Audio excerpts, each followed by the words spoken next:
Hey guys, ciao ciao. Today I have come to one of the family in Italy, an Italian family. They have decorated this beautiful presepe, a cribs, churni we can say in Hindi and English, cribs and in Italian presepe. How beautifully they have decorated.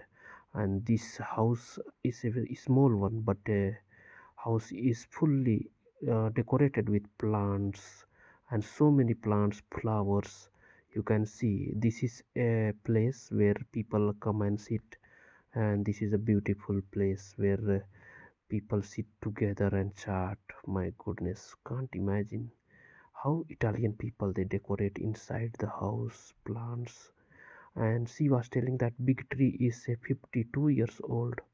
My goodness, can't imagine. And all these plants are there in the house, inside the house, and really it inspires us and it gives us the beautiful things. And this is the cup, and what we say in English I don't know, I have forgotten, for the tea, cafe. And this is a flowers, trees they have kept, so many trees they have kept inside the and trees, no, plants they have kept.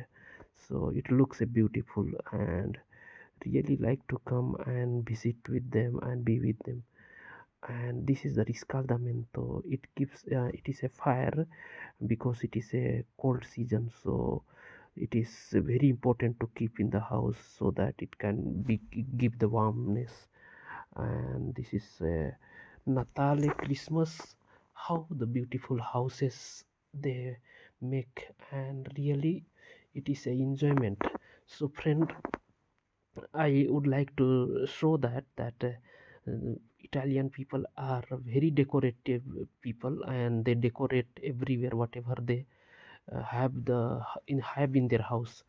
And whenever you go to their house, they really respect, because people are very humble, simple, and they accept the different colors of people. So even though we are Indian people, we know the color of ours, but still they accept us. And this is the beautiful house where I have come for the lunch in New Year. So today we'll have party, so I will show the beautiful thing.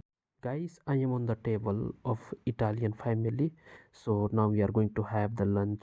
So all the guest people have come together, and we are going to have lunch with Italian family. We are nearly 8 to 9 people to have this lunch, so we will be speaking Italian, so please do hear and enjoy this vlog. Si vede, c'è un gatto bello, non passa di lì, non passa di qui. E sono quella di WhatsApp io di gatto. Il cane della Laura è più piccino. Però è intelligente, è stato gatto matto.